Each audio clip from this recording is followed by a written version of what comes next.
नमस्कार, मैं हूँ केशव पंडित और आप देख रहे हैं देश का तेजी से बढ़ता है टीवी न्यूज चैनल और इस वक्त आप देख रहे हैं लाइव टीवी। और हमारे साथ आज चर्चा में मौजूद हैं यूनुस मंसूरी जी, जो राष्ट्रीय अध्यक्ष है राष्ट्रीय मंसूरी समाज के। मंसूरी साहब, बहुत बहुत स्वागत है आपका टीवी न्यूज चैनल पर। बहुत धन्यवाद डॉक्टर साहब, संपादक साहब, बहुत बहुत धन्यवाद आपका।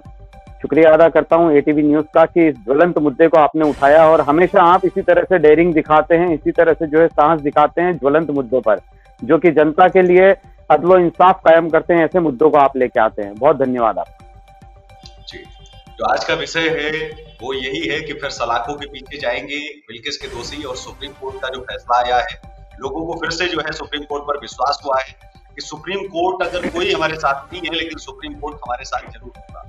इसमें आज का जो विषय है कि बलात्कारी फिर जाएंगे जेल, सुप्रीम कोर्ट ने जवाब मांगा है और सरकार की हालत खराब बिल्कुल होने वाली है निश्चित तौर पर, क्योंकि ये पहले दिन ही तय हो गया था कि सरकार ने जो कदम उठाया वो बहुत ही गलत और भयानक कदम उठाया है।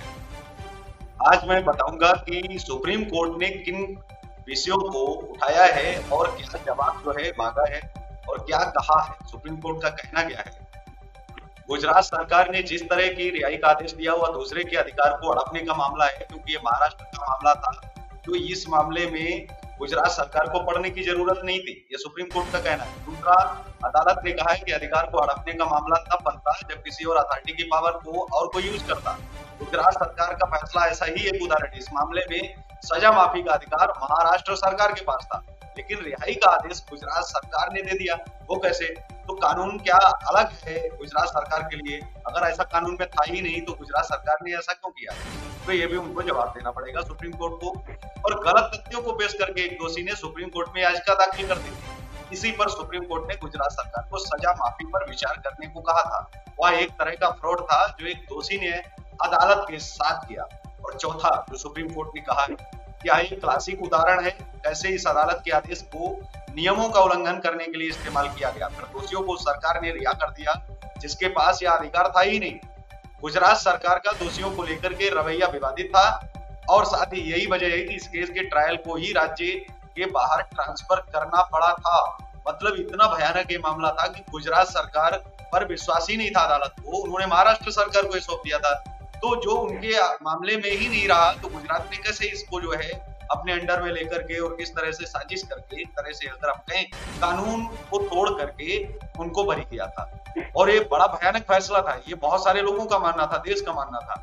हम यह मानते हैं कि गुजरात सरकार के पास दोषियों को रिहा करने का कोई अधिकार नहीं था, सुप्रीम कोर्ट ही कह रहा है। और अब इन लोगों को 2 सप्ताह के अंदर सरेंडर करना होगा, यानी वापस जेल जाना ही होगा। और मई 2022 में अदालत के गलत ढंग से जो फैसला लिया गया था, हम उस आदेश को खारिज करते हैं, ये कहना है सुप्रीम कोर्ट का और उन्होंने साफ तौर पर कह दिया है। लेकिन इसमें हम आगे बढ़ने से पहले आपको बता दें मामला क्या था। गैंग रेप के दौरान जो है बिल्किस बानो प्रेग्नेंट थी, 3 साल की बच्ची को भी मार डाला था। 2002 के दंगों के दौरान बिल्किस बानो के साथ जो गैंग रेप हुआ था वो वारदात तब हुई थी जब राज्य के अलग अलग इलाकों में दंगे भड़क गए थे। उस दौरान बिल्किस 5 महीने की प्रेग्नेंट थी। उस घटना में उसकी 3 साल की बेटी समेत परिवार के 7 लोगों की हत्या कर दी गई थी। दंगों के सबसे ज्यादा पीड़ित लोगों में से एक बिल्किस बानो भी रही है। वह दंगा पीड़ितों का ही एक चेहरा भी 2 दशक रही है। यही वजह थी कि जब उनके पीड़ितों की रिहाई हुई तो काफी बवाल हुआ। देश के अंदर लोगों ने सवाल उठाए और कहा कि ऐसा सरकार कैसे कर सकती है, इतने गंभीर आरोपों में जो दोषी पाया जाए उसको कैसे सरकार छोड़ सकती है। तो इन्हीं सवालों के साथ आज हम जो है बात कर रहे हैं मंसूरी साहब के साथ कि क्या कुछ गलत सरकार कर रही है और ऐसे कदम क्या समाज में क्या मानक स्थापित करेंगे। जी मंसूरी साहब, तो पहला सवाल आपका यही है कि सरकार जब भी कोई फैसला लेती है उस फैसले का असर पूरे देश में जाता है, ताकि ऐसा स्थापित हो सके कुछ कि लोग भविष्य में याद रखें कि ऐसा फैसला सरकार ने लिया, वो ऐसी सरकार तक थी, भाजपा की सरकार ने लिया, कांग्रेस की सरकार ने लिया। तो ऐसे फैसले सरकार लेने में जो है हिचकिचाती भी नहीं है। लेकिन ये ऐसा फैसला जिसको लेकर के कभी कोर्ट ने गुजरात सरकार की किसी भी एजेंसी को जांच में शामिल नहीं होने दिया। पड़ोसी जो प्रदेश है महाराष्ट्र, उसको जांच एजेंसी उसकी जो है लगाई गई और उसको केस सौंपा गया। तो ये मामला ही जब गुजरात के बाहर का है, महाराष्ट्र का जो है मामला था, तो इसमें गुजरात ने कैसे इंक्वायरी कर दिया। जी, कानून तोड़ा गया है। देखिए, सबसे पहले तो मैं ये बात कहूंगा कि 2002 का जो साल गुजरात के लिए गुजरा है वो एक काला धब्बा है। गुजरात के स्टेट के नाम पर, लोकतंत्र के नाम पर, और अब जब बलात्कारियों को छोड़कर, जो कि दोष सिद्ध हो चुके हैं, सजाएं मिल चुकी है, बलात्कारी कहा जाना चाहिए, बलात्कारियों को रिहा कर देते हैं, माफीनामे दे देते हैं उन्हें, और बाहर आते ही ढोल नगारों से उनका स्वागत होता है और उन्हें मालाएं पहनाई जाती है। तो 2002 का जो धब्बा है उससे बड़ा धब्बा फिर लग गया।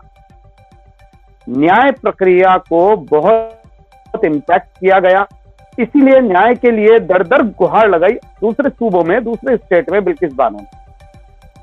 न्याय पालिका के लिए ये बहुत बड़ा चैलेंज था गुजरात में न्याय दिलाना, और अगर ये वहां होता तो शायद इस देश के लिए नहीं, गुजरात स्टेट के लिए नहीं, पूरी दुनिया के लिए एक एग्जाम्पल बनता, एक नजीर, एक मिसाल पेश होता कि गुजरात में जहां किसी अबला नारी के साथ ज्यादती हुई, उसके साथ गलत हुआ, उसको न्याय दिलाने के लिए गुजरात न्यायपालिका तत्पर रही। लेकिन वहां उल्टी गंगा बहने लगी, इसीलिए बाहर जाना पड़ा। अगर ये न्याय उसको नहीं मिलता बाहर भी, तो विश्वास खत्म हो जाता। आज सभी लोग खुश नहीं है, क्योंकि गलत तो हुआ है उसके साथ, खुश नहीं है, लेकिन विश्वास मजबूत हुआ है कि हाँ, न्याय भी है और वो परमेश्वर भी है जो ऊपर से देख रहा है, और न्याय सबके साथ होना चाहिए और होगा। ये अटूट विश्वास फिर से जाग गया जब सुप्रीम कोर्ट ने आदेश दे दिए हैं गुजरात के खिलाफ, गुजरात सरकार के खिलाफ। और ये बहुत बड़ा तमाचा है, ये बहुत बड़ी बेइज्जती है और लानत है ऐसे प्रक्रियाओं पर जो कि हिंदू मुस्लिम में फर्क पैदा करके ये न्याय कर रहे हैं। आज उन्हें ये चाहिए था कि उनकी भी बेटी है, बिल्किस तो गुजरात की बेटी है ना, उनकी भी बेटी है, एक महिला है, एक महिला सशक्तिकरण का जब आप बात करते हैं, महिला के साथ न्याय की जब बात करते हैं, आप एक डेवलप्ड स्टेट आप अपने आप को रिप्रेजेंट करते हैं, और उसके बाद आप इस तरह से किसी एक अबला के साथ प्रक्रिया अपनाएंगे कि उसके जो रेपिस्ट हैं, उसके जो दोषी हैं, जो दोष सिद्ध हो चुके हैं, उन्हें आप छोड़ रहे हैं, भाई रिहा कर रहे हैं, उनको माफीनामे दे रहे हैं, तो फिर लोगों का विश्वास उठना ही है, चाहे वो हिंदू है, मुस्लिम है, सिख है, ईसाई है। लेकिन आज सुप्रीम कोर्ट ने जो ये फैसला दिया है, इस फैसले के आने के बाद फिर से एक अटूट विश्वास पैदा हुआ है, क्योंकि कहीं ना कहीं प्रभावशाली लोग न्याय को इम्पैक्ट कर रहे थे, प्रभावित कर रहे थे, और यहाँ पर न्याय की जीत हुई है, संविधान की जीत हुई है कि सब वापस जो दोषी दोष सिद्ध हुए हैं उन जिन पर, वो वापस अब जो है जेलों में ठूंसे जाएंगे। उनको जो कृत्य उन्होंने, घिनौना कार्य उन्होंने किया है, उसकी सजा मिलेगी।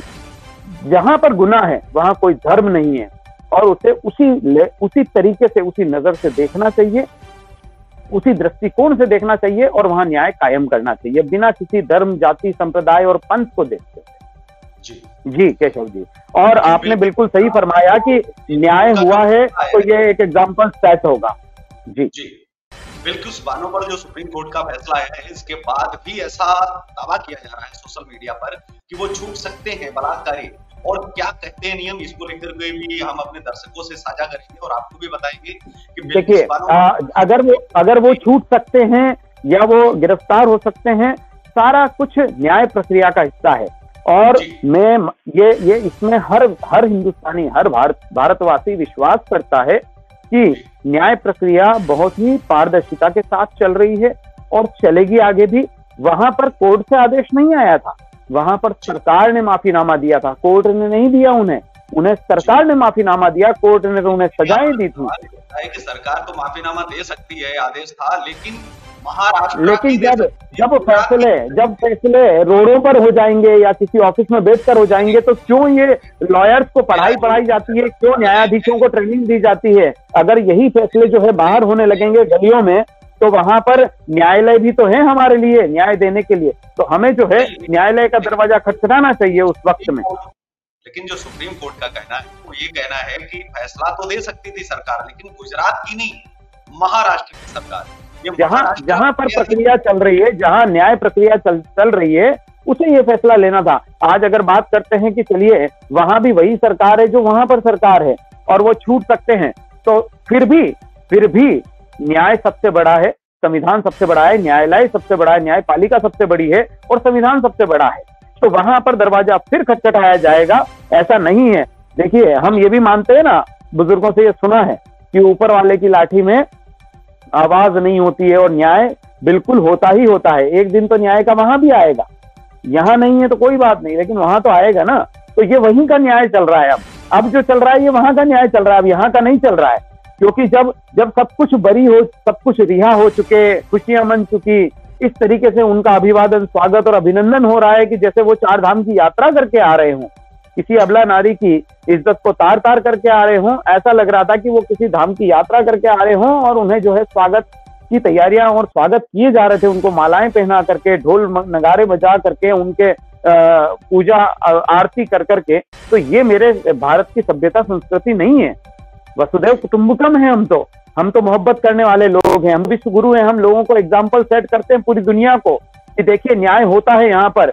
जब न्याय होता है तो वही कृष्ण जो गीता में उपदेश देते हैं, वही कृष्ण जो है अपने मामा की भी गर्दन उड़ा देते हैं।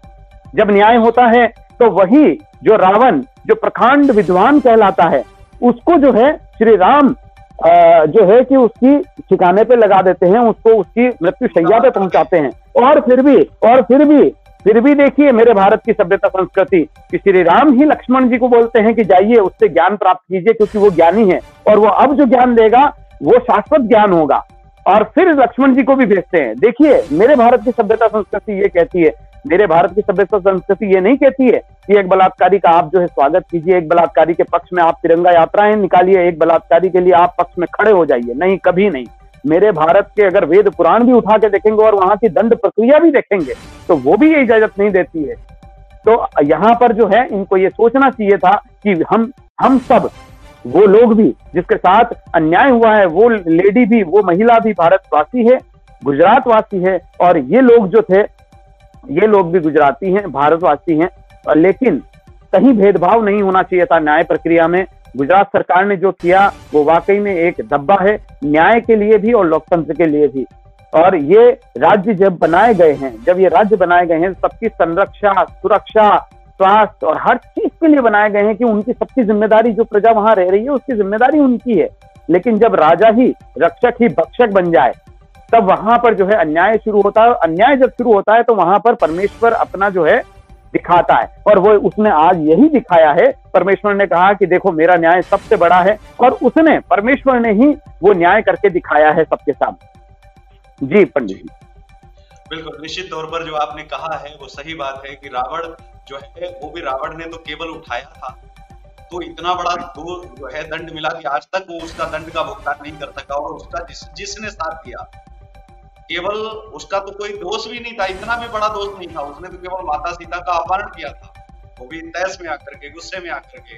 लेकिन उसने कहीं छुआ नहीं, कहीं नुकसान नहीं पहुंचाया, चोट नहीं पहुंचाया, कहीं मान सम्मान को क्षति नहीं पहुंचाई। उसके बावजूद भी आज तक पुतला चलाया जाता है और रावण को बख्शा नहीं गया है। लेकिन यहाँ तो बलात्कारियों का जो साथ दे रहे हैं, वहां तो रावण का साथ देने वालों को भी दंडित किया गया था पूरी तरह से।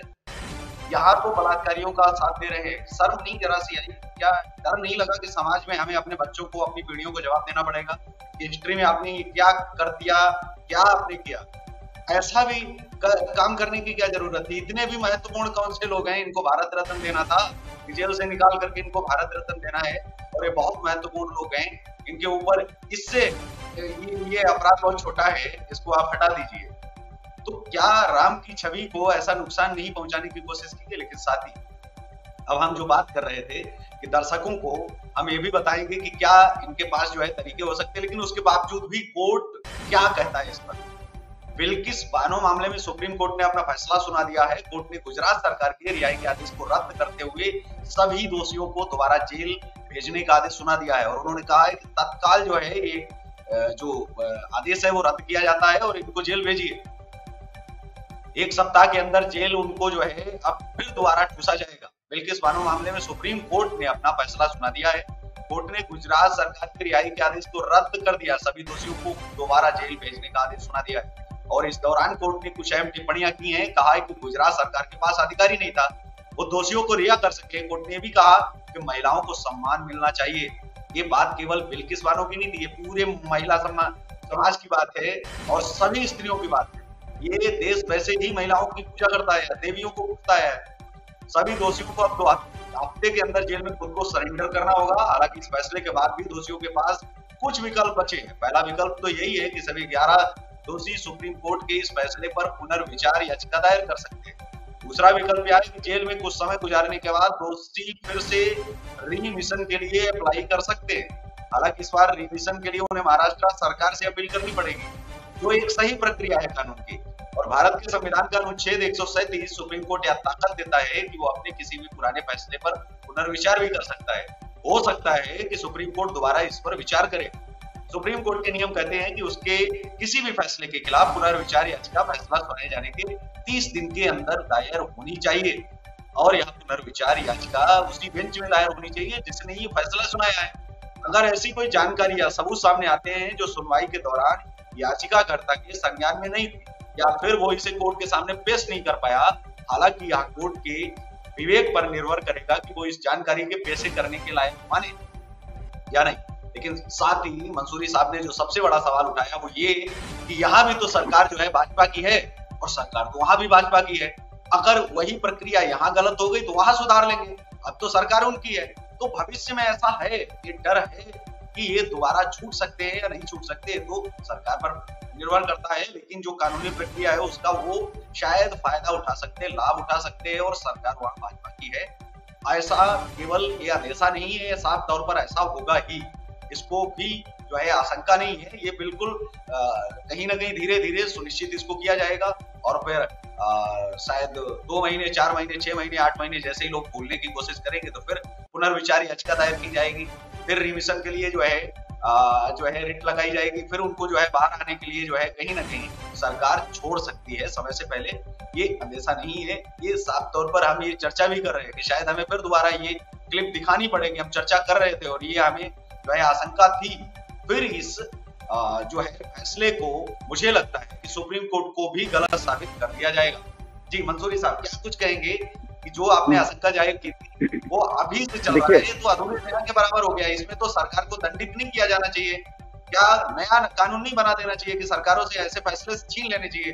बलात्कारियों के मामले में सरकार को पढ़ना ही नहीं चाहिए, देशद्रोहियों के मामले में सरकार को नहीं पढ़ना चाहिए, क्योंकि ये गांव में हुए, कोई सड़क पर हुए हमले का जो है कोई केस नहीं है, आपस में गाली गलौज का कोई केस नहीं है, थप्पड़ मारामारी का केस नहीं है। तो गुजरात सरकार को केस क्या, किसी भी सरकार को, राज्य सरकार हो या सरकार को ऐसे वाले केस क्या देने चाहिए, क्योंकि ये तो हिंसक जानवर से भी खतरनाक है। जी, प्रभावशाली और प्रभुत्वशाली लोग जो है न्याय प्रक्रिया को प्रभावित करते हैं, ये हम और आप अच्छे से जानते हैं। जिसके पास पावर है, पैसा है, वो न्याय प्रक्रिया को कहीं ना कहीं प्रभावित करता है, ठीक है ना। आज से ही नहीं, वो सदियों से आप देख सकते हैं उसके खिलाफ केस भी नहीं चलते हैं और उसके खिलाफ कोई इंक्वायरी तक नहीं बैठती है। चाहे आप कंधार की बात कर लीजिए कि वहां पर मुफ्ती मोहम्मद सईद को छोड़ना मान लीजिए, या कसाब को बिरयानी खिलाना मान लीजिए, या चाहे आप जो है 350 किलो का RDX पकड़ाया उसकी इंक्वायरी की बात कर लीजिए, या जस्टिस लोहिया की बात कर लीजिए। कहीं ना कहीं प्रभुत्वशाली और प्रभावशाली लोगों ने इन सब चीजों को कहीं ना कहीं प्रभावित किया है, उसे हल्का किया है या खत्म किया है, और जैसा वो चाहते थे वैसा उन्होंने करवाई है उन प्रक्रियाओं को।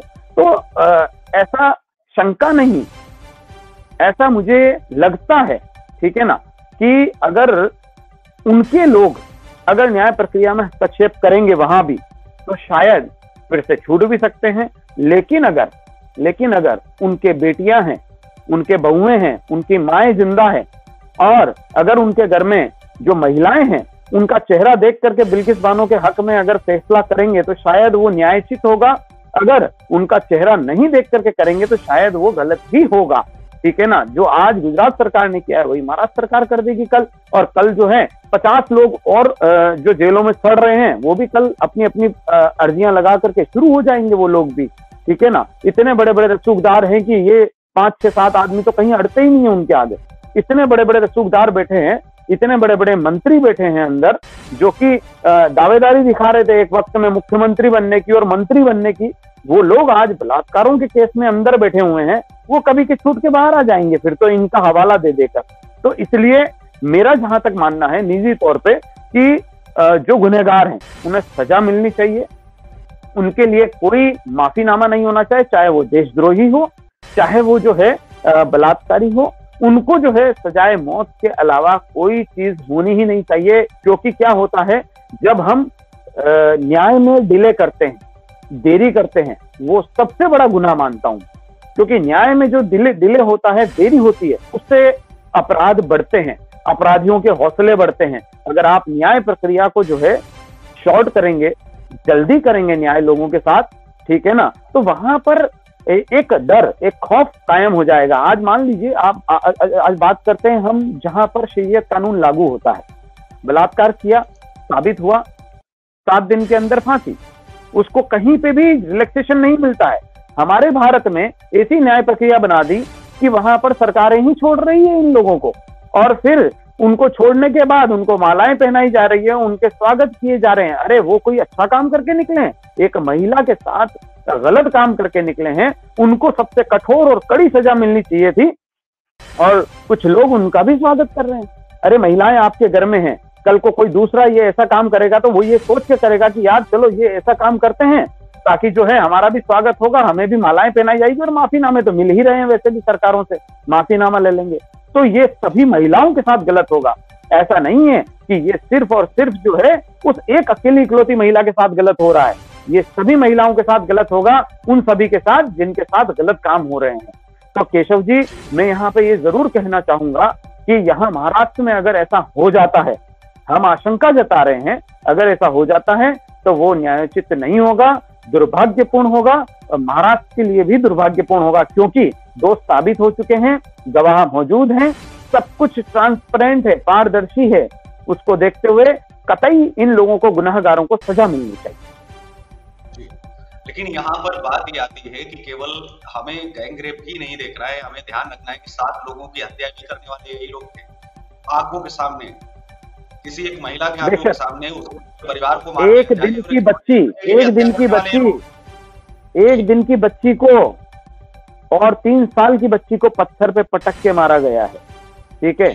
तो वो क्या बर्बरता रही होगी उस दिन। मुझे वो दिन याद है, 2002 फरवरी का महीना था वो, ठीक है ना। और जैसा उसका स्टेटमेंट है हर जगह पर कि शाम का वक्त था, एक बार लोग आए, वापस चले गए, फिर गाड़ियों में भर के आए, और फिर मारो काटो की आवाजें आ रही थी। इस तरह से जो है स्टेटमेंट में लिखा हुआ है, ठीक है ना। जो मैंने जहां तक पढ़ा है कि जला दो, मार दो, 4-5 बड़ी बड़ी गाड़ियां आई, और फिर वो महिला अपने आप को बचाने के लिए 40 किलोमीटर तक भागी, 40 किलोमीटर तक भागी है वो, ठीक है ना। उसको जब पकड़ा गया, पता नहीं उसके साथ क्या क्या हुआ, उसके बाद उसके ऊपर भी पत्थर मारा गया। लेकिन वो जो है ऊपर वाला जब चमत्कार दिखाता है तो ऐसे ही दिखाता है, उसको मरा समझ के छोड़ के चले गए, जबकि वो बेहोश हो गई थी, ठीक है ना। तो सोचिए केशव जी कि ये मेरी भारत भूमि है, जिसे मैं भारत माता भी बोलता हूँ, मादरे वतन बोलता हूँ। माता मतलब एक फीमेल होता है, माँ का रुतबा देते हैं। एक माँ के सामने, एक माँ का उसके बच्चे के सामने, वहां सद्दाम एक लड़का खड़ा था, चश्मदीद जो है उसका। अब सोचिए आप कि उसके सामने अगर ऐसा हुआ तो क्या हुआ होगा उस पर, है वो क्या बनना चाहिए। केशव जी, मैं आपसे एक सवाल कहूंगा कि वो क्या बनना चाहिए। क्या उसको हाथ में हथियार नहीं उठाना चाहिए? क्या उसको जो है कलम नहीं उठाना चाहिए? कलम भी उठाया उसने अपने आप को भी बचाया इन गुंडों से, ठीक है ना, इन बलात्कारियों से और मर्डरर से उसने अपने आप को भी बचाया, और पता नहीं कहां कहां उन्होंने शरण ली, ठीक है ना।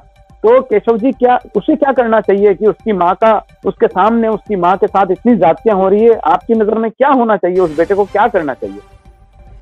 न्याय का दरवाजा खटखटा दिया, वहां से मतलब जो है इनको माफीनामे मिल गए।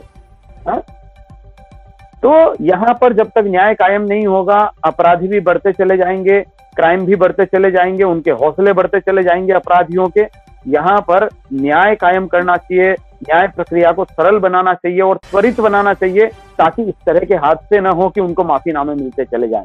ये कोई छोटी बात नहीं थी, मर्डरर भी थे, बलात्कारी भी थे, दोष साबित और सिद्ध हो चुके हैं। उसके बाद अगर माफीनामे मिलने शुरू हो गए तो जेलें खाली हो जाएगी भारत की।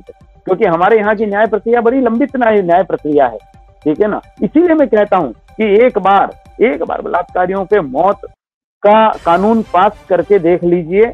शायद अभी कुछ उठाया भी है इन चीजों को अभी इस संसद में, इस सत्र में, ठीक है ना। जिस दिन मौत का कानून पर अमली जामा पहना दिया जाएगा, फांसी या जैसे भी उनको जो है, जो बलात्कारी हैं उनको जो है मृत्यु दंड अगर मिलने लगा, 1, 2, 5 को मिलने लगा, ऑटोमेटिक सब कुछ महिलाओं का सम्मान उनको मिलना शुरू हो जाएगा। लेकिन जब तक ये माफीनामे मिलते रहेंगे तब तक भारत की जो महिला है, जिसे हम देवी मानते हैं, पूजा करते हैं जिसकी, ठीक है ना, 9 दिनों तक नवरात्रि में जिनकी पूजा की जाती है अलग अलग देवियों की, उनका सम्मान नहीं हो पाएगा भारत भूमि पर। ये अगर सम्मान करना है तो जीते हुए का सम्मान करेंगे तो वो देवियां भी प्रसन्न होगी। वो भी तो नारी शक्ति है। और हम तो महिला सशक्तिकरण की बात करते हैं दुनिया में। हम महिलाओं के लिए हम एग्जाम्पल सेट करते हैं दुनिया में। जो यहाँ आते हैं यहीं के होकर रह जाती हैं महिलाएं। आज अगर मदर टेरेसा आई, एनी बिसेंट आई, वो सब यहाँ से होकर के रह गए, वो वापस अपने वतन नहीं गए। क्यों नहीं गए? क्योंकि यहाँ महिलाओं का सम्मान है। और आज से नहीं है, सदियों से, सनातन से है, सनातन की परंपरा है आदिकाल से महिलाओं का सम्मान। हमने कभी ऐसा कोई इंसिडेंट नहीं सुना जहां पर महिलाओं के साथ अन्याय हुआ हो। अगर महिलाओं के साथ अन्याय हुआ है तो वहां पर उसका भाई खड़ा हुआ है। अगर बात करेंगे महाभारत में तो कृष्ण ने जो है अपनी सर्वत्र लगा करके और वहां पर जो है अपनी महिला का सम्मान किया है। अगर बात करेंगे हुमायूं की और कर्णावती की तो वहां पर जो है उस भाई ने महिला का सम्मान किया है। अगर बात करेंगे लक्ष्मीबाई की तो उसके सेनापति ने भाई बनकर उनको मुखाग्नि दी है, ठीक है ना। तो महिलाओं का सम्मान हर जगह हुआ है पंडित जी, हमारी परंपरा है भारत की। अगर हम यहाँ पर एग्जाम्पल सेट करेंगे तो दुनिया में वो एग्जाम्पल सेट होगा, वो उदाहरण सेट हो जाएगा कि भारत में महिलाओं का सम्मान है। अदरवाइज हमें फिर जो है दुनिया के सामने गर्दन नीचे करना पड़ेगा। नारी सशक्तिकरण, महिला सशक्तिकरण, नारी सम्मान की जहां बात आती है तो भारत का दर्जा सबसे अव्वल है और अव्वल ही रहेगा, हमें यह विश्वास है। लेकिन माफीनामों से नहीं हो सकता। माफीनामों से हमारी छवि पूरी दुनिया में खराब होगी। हमें जो है इसीलिए इस न्याय प्रक्रिया पे भरोसा है। और आने वाले, अगर मान लीजिए महाराष्ट्र में भी ये प्रक्रिया जाती है तो मैं तो यही कहूंगा कि वहां पर जिसकी बच्ची हो, जिसकी बीवी हो और जिसके घर में माँ हो, उन तीनों को खड़े करके और माफीनामे की जो पेपर आए उसके साथ में उनको सुना करके वो इंसिडेंट सुनाया जाए, वो घटना। और अगर वो उनके घर की महिलाएं बोलती है तो उन्हें माफी दी जाए। अदरवाइज उनको जो है कड़ी से कड़ी सजा मिलनी चाहिए। जो सजा चल रही है वो चलनी चाहिए। निश्चित तौर पर आपने मुझे भी भावुक कर दिया। आप भावुक भी आप दिखे और निश्चित तौर पर पूरा देश जो है भावुक होगा। और आज जो है जीत, कहते हैं ना सत्यमेव जयते, जो लिखा है सत्यमेव जयते, आज सत्य की जीत हुई है। आज अस्तित्व जो है खतरे में न्यायालय का है और सुप्रीम कोर्ट का है, हाई कोर्ट का है। सुप्रीम कोर्ट का अस्तित्व आज पूरी तरह से खतरे में है, अभी भी है। तो सुप्रीम कोर्ट का अपना अस्तित्व बचाए रखने के लिए ऐसे फैसले सख्ती के साथ लेने पड़ेंगे। सरकार से निपटना पड़ेगा। पूरा देश न्यायालय के साथ में है, संविधान के साथ में, उसकी रक्षा के लिए लोगों को जो करना पड़ेगा करेंगे, क्योंकि ये उनकी जिम्मेदारी है। संविधान को बचाना, कानून का पालन करवाना, ये जिम्मेदारी है। और ऐसे केसों में रामराज की अगर बात करेंगे, लेकिन अगर फांसी नहीं देंगे बलात्कारियों को तो रामराज नहीं हो सकता। जहां दंड विधान, पंडित जी राम राज्य की बात जहां करते हैं तो वहां पर सीता माँ को नहीं भूल सकते हो आप कि दुश्मन ने सीता मैया का अपहरण किया लेकिन उसने भी हाथ नहीं अड़ाया। वो राम राज्य था, वो राम राज्य था। ये त्रेता युग है, ये कलयुग चालू हो चुका है। वो तो खत्म हो चुका है, अब तो कलयुग चालू हो चुका है, जहां पर इसी राम राज्य, जहां पर राम जी ने शासन किया है, जहां पर सीता का अपहरण हुआ था, ठीक है ना, उसी राम राज्य में एक महिला के साथ जो है घिनौनी हरकत होती है और उसके बाद उन लोगों का स्वागत होता है। जहां मेरे राम ने, हम सबके राम ने मिलकर पूरी चढ़ाई चढ़ी और उसको खत्म किया, जिसने सिर्फ और सिर्फ अपहरण किया, सिर्फ और सिर्फ अपहरण। उसके अलावा कुछ भी उसके दिमाग में भावना नहीं थी, क्योंकि वो भी प्रखंड था ज्ञान के मामले में। उसके पास शक्तियां बहुत थी, उसको हराना भी नामुमकिन था। लेकिन सिर्फ राम ने उसको जो है अपने अंत तक पहुंचाया, एक ही गलती पर। वरना उसे हराना बहुत मुश्किल था, क्योंकि महादेव से उसे शक्तियां प्राप्त थी, जैसा मैंने पढ़ा है और जाना है। और यहाँ पर ये शक्तियां जो है सरकार दे रही है माफीनामा दे देकर। क्या ये इतनी पावर में है कि न्यायपालिका इनके हाथ में आ चुका है, ये न्याय कर सकें? क्या इनके पास न्याय की डिग्रियां हैं?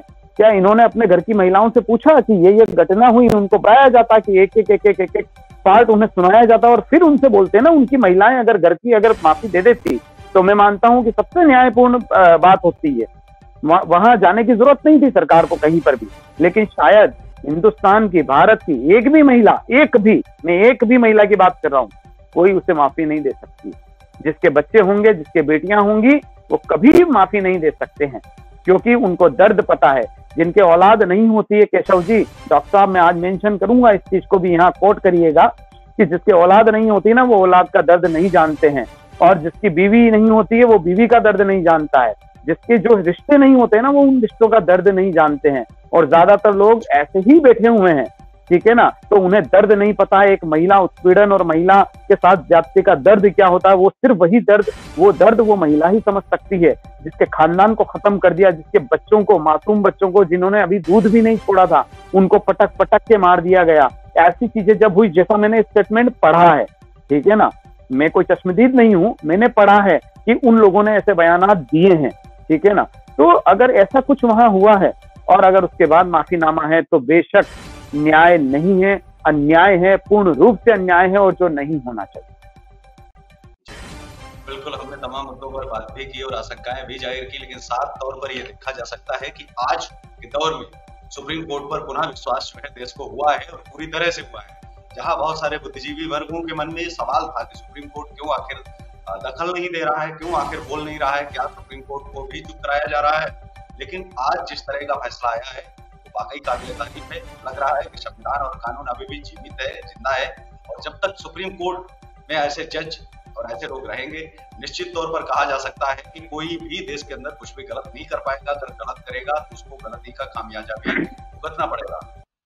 तो आज के इस कार्यक्रम में बस इतना ही। हमारे साथ चर्चा में मौजूद थे मसूरी साहब, जो राष्ट्रीय अध्यक्ष है राष्ट्रीय मसूरी समाज के। हमेशा बेबाकी से अपनी बात करने के लिए जो है जाने जाते हैं, और हमेशा जो है सदैव राष्ट्रवाद की बात करते हैं और राष्ट्र की बात करते हैं। उनके लिए हमेशा देश सर्वप्रथम होता है। तो इस कार्यक्रम में बस इतना ही। हमें दीजिए इजाजत। नमस्कार, और आप देखते रहिए देश का तेजी से बढ़ता एटीवी न्यूज चैनल। जय हिंद, वंदे मातरम। धन्यवाद, बहुत बहुत शुक्रिया आपका।